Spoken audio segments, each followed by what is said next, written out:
Ani beektee yeroo jalqaba ani mana murtiitti nama dhiyaatee beekus miti. Nama mana murtii dhaabbatee beeku miti.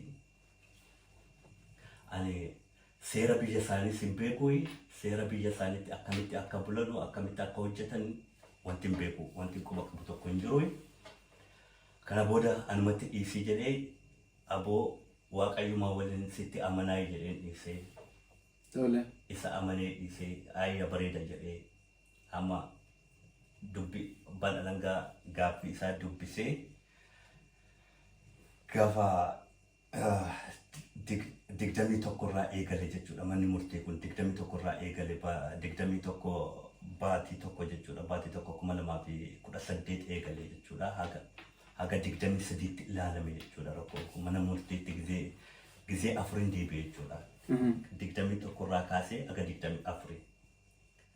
Abbaan langaa kun gaafa 21dha jechuudha. Yeroo jalqabaadha amata 13 gaafate. Amata 13 sirra gaafate. Abbaan alangaadha. Abbaan alangaa amata 13 gaafate. Amata 13 akka adabamtu. Akka adabamnu gaafate. Kana booda guyyaa lammaffaa irratti jechuudha. Guyyaa lammaffaa irratti amma ragaa warra kana hundaa dhiyeessanii. Ragaan sirra baame. Ragaan irra baamuu dhufe kun dhiyaatee ragaan isaanii ilaalame.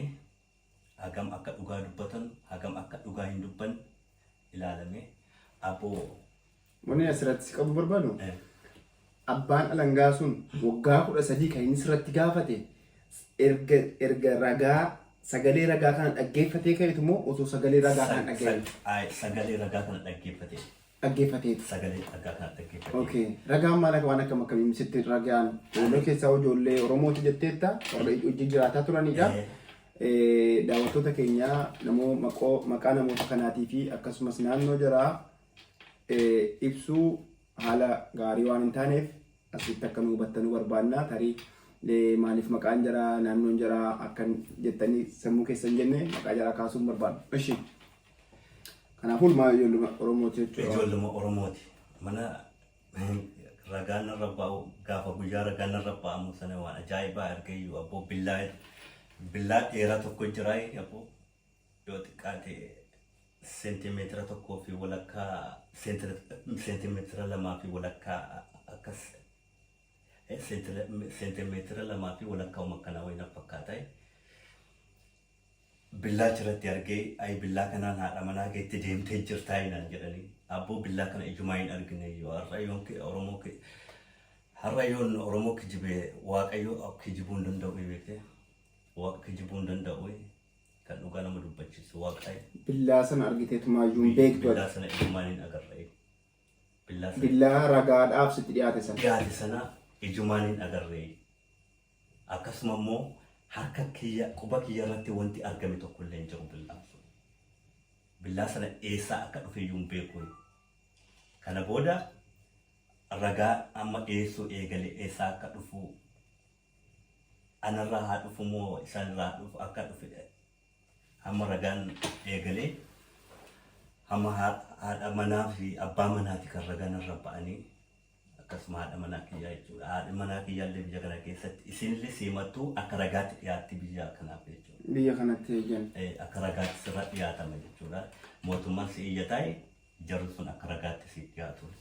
Jarri sun dhufanii ijoolleen namoonni Oromoo ta'an suni namni sadan sun dhufanii haadha manaa keetiitii fi namoonni warraaf abbaa manaa takka immoo dhufanii ragaa sirratti ba'an. Billaa ati ijaanuu argiteen beenne qabatanii billaan mana murtii dhaabbatee si eege. Mana murtiitti na eege. Jarri kun egaa maal jedhanii? Billaa kanaan itti deemee jedhanii. Billaa kanaan itti deemee haadha manaa isaaniitti. Irraa qabnee jedhan billaa kana harkaa fuunee. Billaa kana irraa qabnee jedhanii akkamitti irraa qabuu dandeessanii yeroo inni billaadhaan itti adeemu kana beektee seentimeetira meeqatu hafee walakkaa isaaniitti jedhee haadha manaa isaa gaafatanii haadha manaa isaa gaafatanii manni murtii manni murtii haati manaa isii maal jettee seentimeetira tokko jettee kan isaan kan inni haadha manaa isaarraa walirraa fagaatan meetira tokko walirraa fagaatanii jedhee jette haati manaa jette amma haadha manaa isallee gaafatanii seentira meeqa ta'u hafee haadha manaa isaatii fi isa gidduutti jedhanii gaafatanii inni maal jedhee seentira meetira 2 jedhee. Meetira 2 jedhanii moo? Seentira meetira 2 jedhee. Haati manaa meetira 1 jette, abbaan manaa meetira 2 jedhe. Meetira 2 jedhee. Amma manni murtii suni ammas gaafatee haadha manaa isaatti deebi'ee gaafatee billaa kana harka bitaatiin qabatee jira moo harka mirgaatiin qabatee jira jedhani. Harka bitaatiin qabatee jira jetteen amma isa gaafatanii harka mirgaatiin qabatee jira jedhee. Harka mirgaatiin qabatee jira jedhee. Isiin harka bitaatiin qabatee jira jedhe. Inni immoo harka mirgaatiin qabatee jira jedhe. Dubbiin wal faallessa. Tole. Dubbiin wal faallessa. Kana booda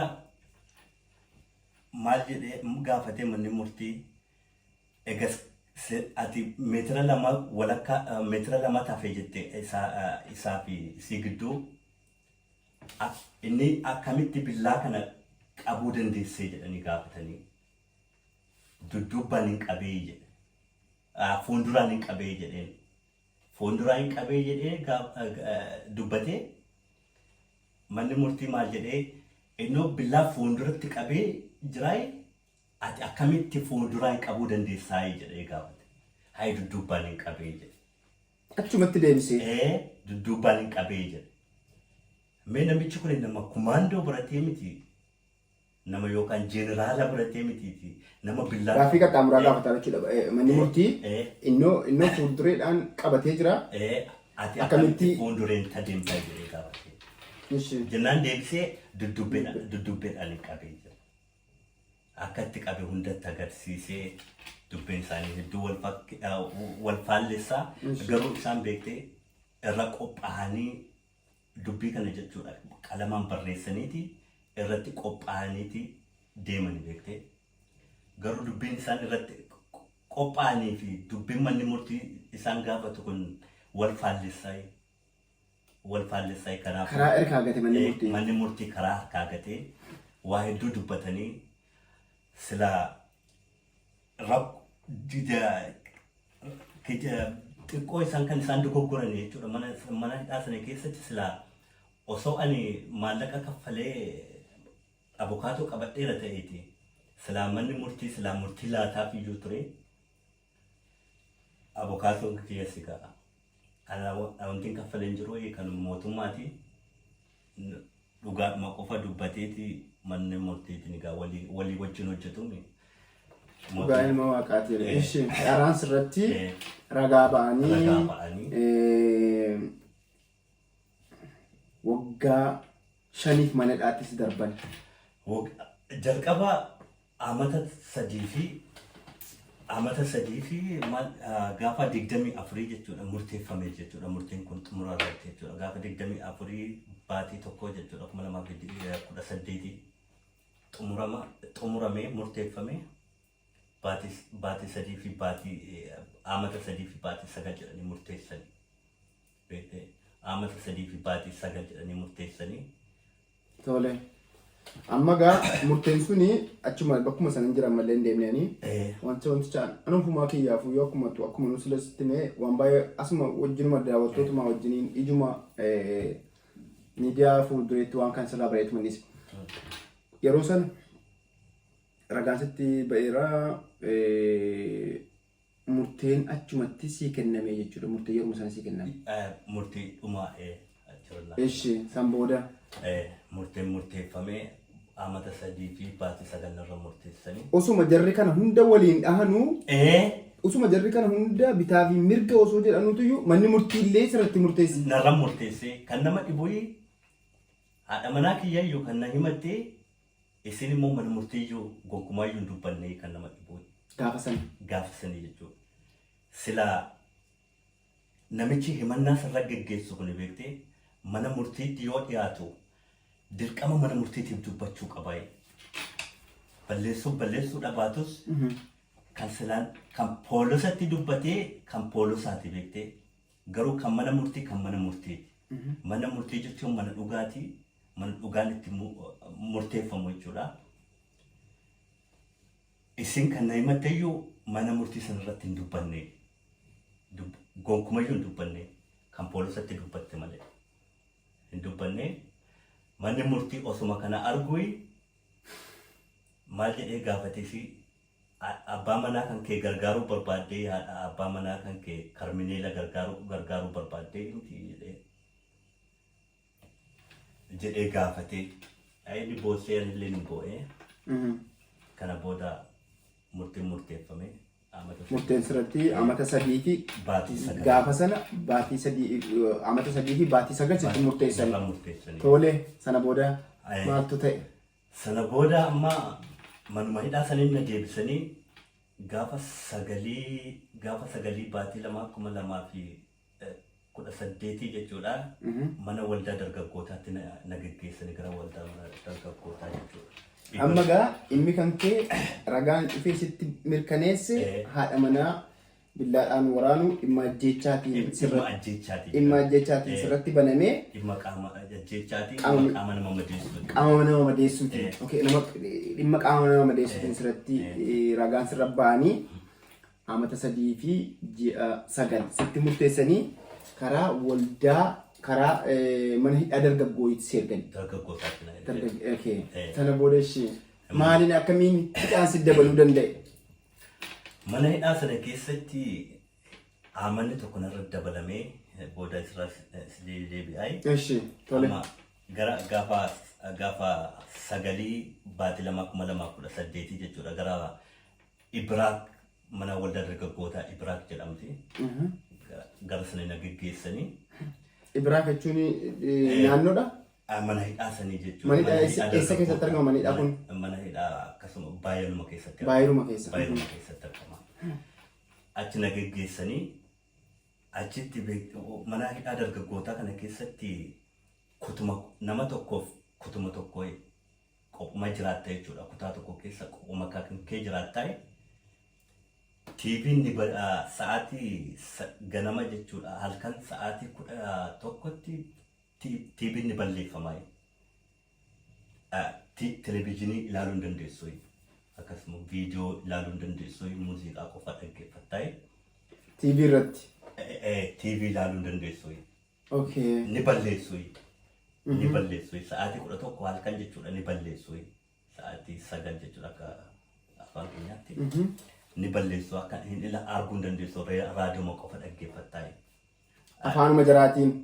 Afaanicha iyyuu hin beektu. Afaanichuma iyyuu hin beeknu nuti viidiyoo qofa laallaa isuma iyyuu ni balleessu sa'aatii halkan jechuudha. Sa'aatii 9 irratti jechuudha ni balleessu. Ganama sa'aatii 6 ni banu haga sa'aatii 7 jechuudha. Sa'aatii 6 sa'aatii 1 jechuudha ganamarraa jechuudha. Sa'aatii 7 irratti ammas TV ni balleessu. Ni balleessu. Kana booda warri hojii deemaa warri mana barumsaa deemaa jechuudha keessa jechuudha. Warra mana hidhaa jiran keessaa. Nuti gaa mana hidhaa dargaggootaa fi haaraa wa'anii mana hidhaa dargaggootaaf haaraa waan ture nama iyyuu hin beeku. Achi keessa jechuudha. Oromoon illee jirtu. Ilmaan Oromoo tokko illee jiru achi keessa jechuudha. Ijoollee Somaaliyaa kana guutee jira egaa afaan Somaalii hin dubbadhu. Afaan isaanii hin beeknu. Achuma keessa barumsa hin qabnu, dalagaa hin qabnu, haga baatii tokko jechuudha. Dalagaan naaf hin laatamne, mana akka naaf hin laatamne, gargaarsa hin qabu ture achi keessatti beektee. Akkasuma karaa soosiyaalaa jechuudha karaa saayinsii warroota si gargaaran akkasuma karaa saayikooloojii warroota si gargaarantu jiru achi keessa akkasuma karaa amantiitiin warroota si gargaarantu ni jiru. Garuu warra kanaan sababa afaan kiyyaatiin wal qunnamuu hin danda'u. Wal qunnamuus rakkoo kiyya hiikee fi dubbisuu hin danda'u. Maal akka barbaadu gargaarsa akkamii akkan barbaadu maaltu na barbaachisa jedhee dubbachuu hin danda'u. Afaan isaanii hin beeku. Afaan kan kee hin jiru achi keessa akkasitti na rakkisaa turanii achi keessa jechuudha.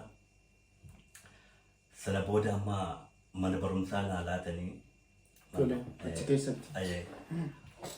Baatii 11 jechuudha afaan isaanii baradhee afaan Jaarmanii jechuudha afaanuma isaanii baradhee akkasuma barreessuu akkasuma dubbisuu jechuudha baradhee hojii manaas sii kennama mana barumsaa sana keessatti siif kaffalama barumsaa fi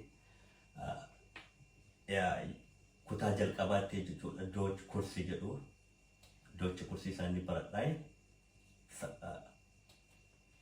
Dooch kursii sana yoo barattu ji'atti 140 siif kaffalama 140 siif kaffalama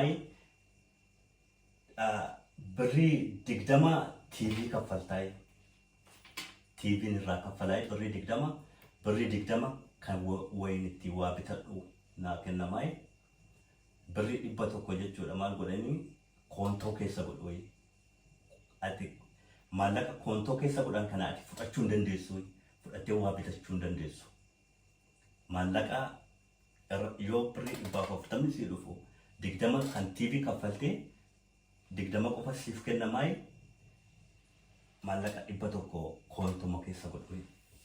koontoo keessa godhu yoo dalagaa hin qabaanne maallaqa kana sirraa dhaabu maallaqa koontoo sana keessa godhan yoo dalagaa dhaabde maallaqa koontoo sana keessa jiru fudhachuu hin dandeessu fudhattee waa ittiin bitachuu hin dandeessu yoo hojii qabaanne jechuudha akkasuma yoo barumsa qabaanne amma mana hidhaa sana keessatti ani barumsa malee hojii dalagaa hin dalagu ture gaafan barbaades barumsa hin deema gaafan barbaades hin deemu beekte ani haarawaa afaan isaanii kunis ni jabaataa akkasuma immoo hojii manaa dirqama hojjechuu qabdaa yoo hojii manaa kanaan hojjetamne siif hin kaffalamu maallaqa xiqqaasii kaffalamaa argaa dirqama hojii manaa kana hojjechuu hojii manaa mana barumsaa House of Gaabee isa jedhamu House of Gaabee kan jedhamu hojii manaa sirriidha yaa sana nuuf kennamaa dirqama hojjechuu qabda ani sammuun kiyya beektee maatii kiyya beektee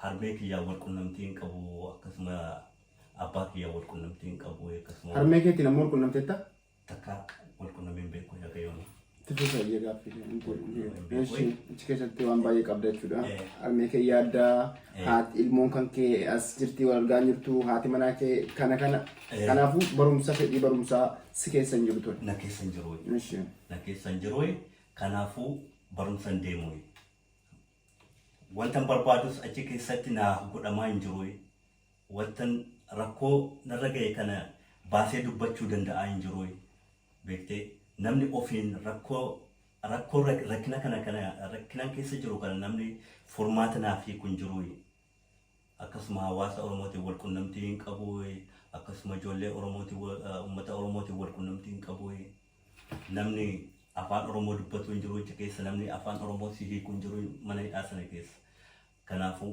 gaafan barbaade mana barumsaan hin deema gaafan barbaade sin deemu gaafan hin deemne sana displaan kan jedhamtu jira qajeelfama kan jedhama disiplinii jechuudha akka Ingiliffaan displaan jedhama displaan okay kan qajeelfamaa jechuudha displaanii kana hiika isaan beekuu mana hidhaa kana keessatti hin beekuu displaan kan jedhamu kana hiika isaan hin beekuu hamma maal na godhee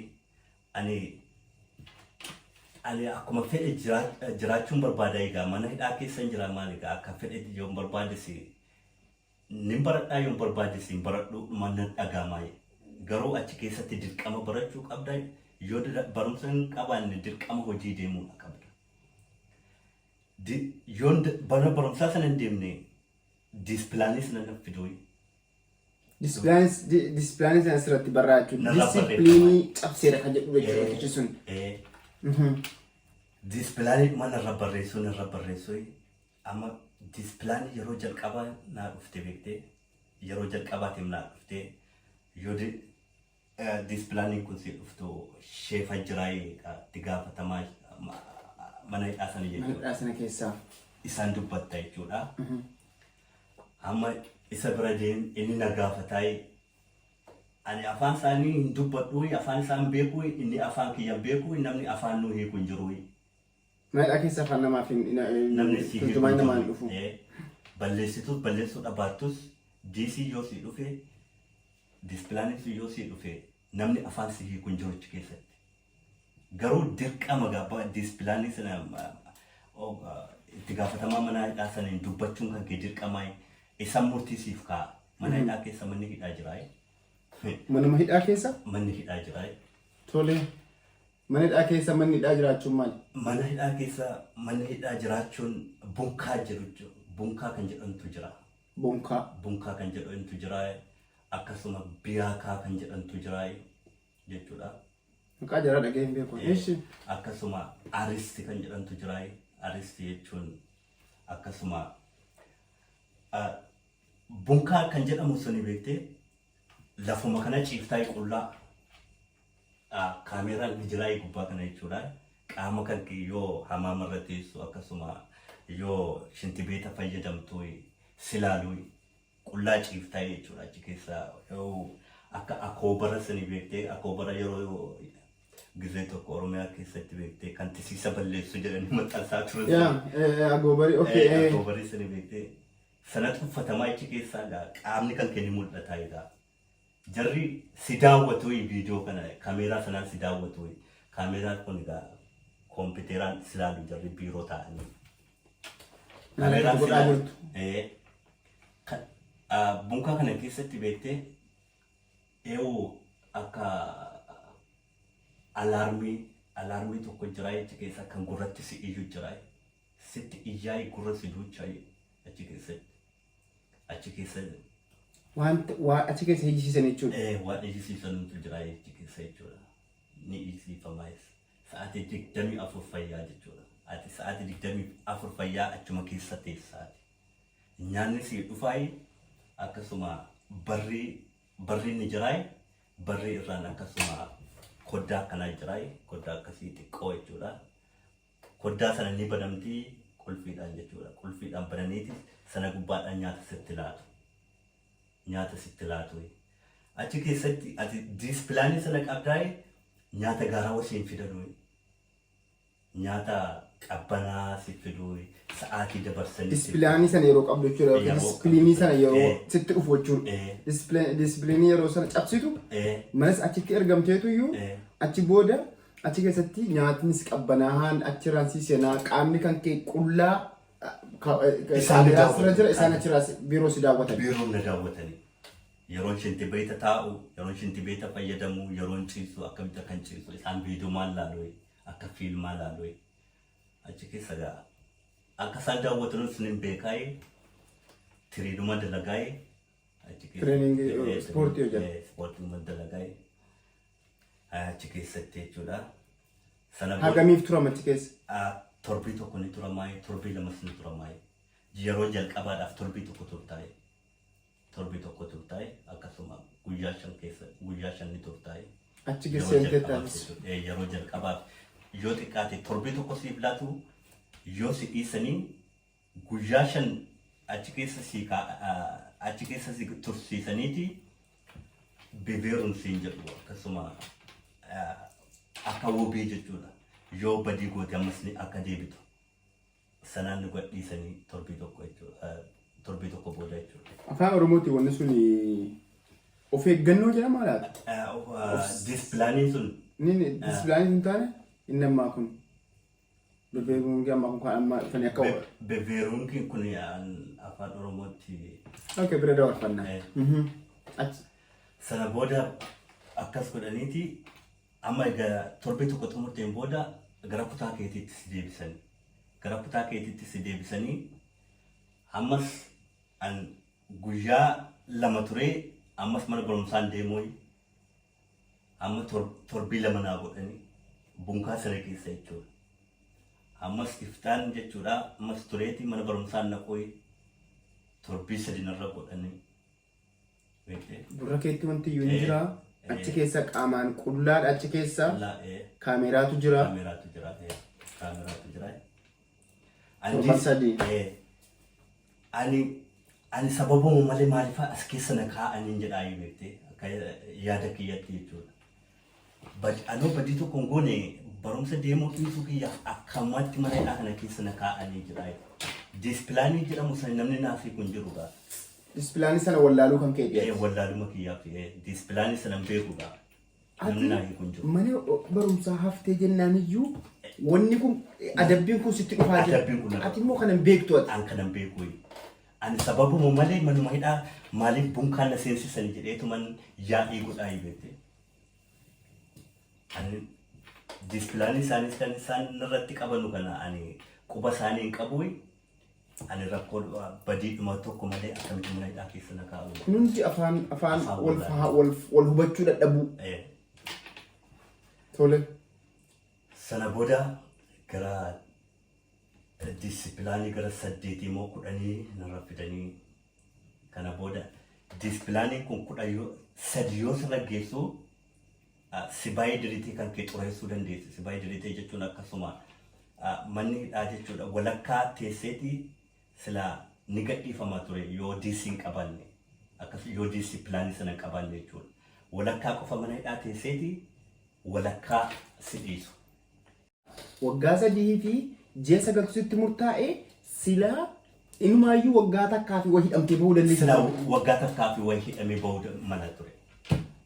Beektee diisipilaanii sun kan akka xureessitu an quban qabu namni naa hiiku hin jiru akkasuma informaasyoonii hin qabu jechuudha beektee waliin wal qunnamtii nama naaf hiiku jechuudha hin qabu.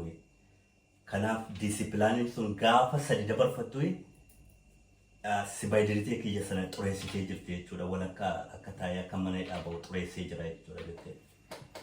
Ilaalcha silaa mana sana keessatti achi keessatti si godhamee maayikroonoo kaahuu dhiifamni si godhamu sana balleessee jira jechuudha yeroo 3 dabarfatu. Ati haga sana hundayyuu haga inni 8 sirra gahu iyyuu sababbii maaliitiin akka keeziin kan kee badaa jiru hin barreeffatu. Diisipilaanii kana hin barreeffatu. Kaa'u diisipilinii kana hin barreeffatu. Mana barumsaa haftee jennaan kun sitti dhufaa jiraate mana hidhaa keessatti mana hidhaa biraatti akka ergamaa jirtu sababbii uumata iyyuu hin barre.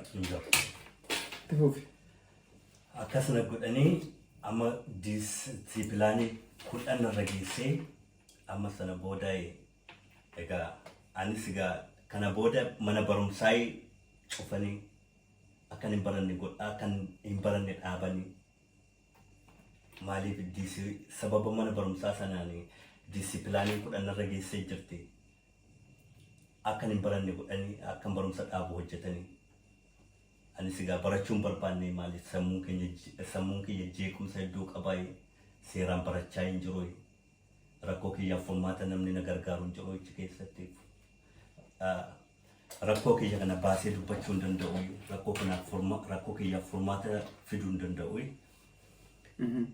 Kanaaf achi keessaa jechuudha diisipilaanii sun maqaa kiyya xureessitee sana booda jechuudha 2018 kan diisipilaanii sun iyyuu homaa hin qabu iyyuu kan 2017 baqattummaa gaafadhe sun irra deebi'anii immoo biyyatti na deebisuudhaaf gara tokkoon hamma sammuu kiyya na jeequ beekte.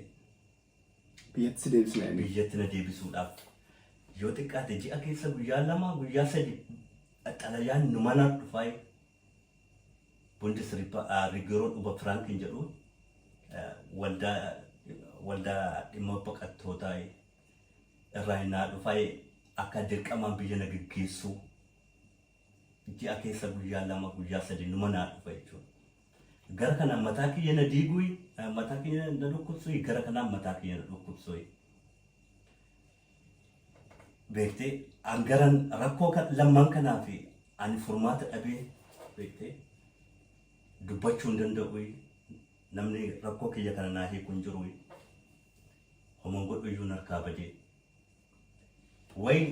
waa'ee biyya galiitii kiyya dhaabanii waa'ee hidhaadhuma qofaa taa'uu akka naa murteessan hin barbaadaa eegisee ta'u yookaan immoo mana hidhaa kana na baasanii wayin immoo biyya akka na deebisan hin barbaadaa eessaa. Keeziin kan kee tokkotti akka deebi'u barbaaddaati. Tokkotti akka deebi'u. Lamaanas cinqamurraa. Lamaan cinqamurraa keeziin kiyya akka tokkotti naa deebi'u hin barbaada. Garuu keezii kan kee tokkotti deebisuudhaaf nama afaan si hiiku barbaaddaa jedhate. Nama afaan dubbachuu danda'uu qabdaa nama afaan si hiiku argachuudha qabdaa garuu an kanaaf afaan wallaalummaa kana keessa na mudate jechuudha mana hidhaa kana keessatti.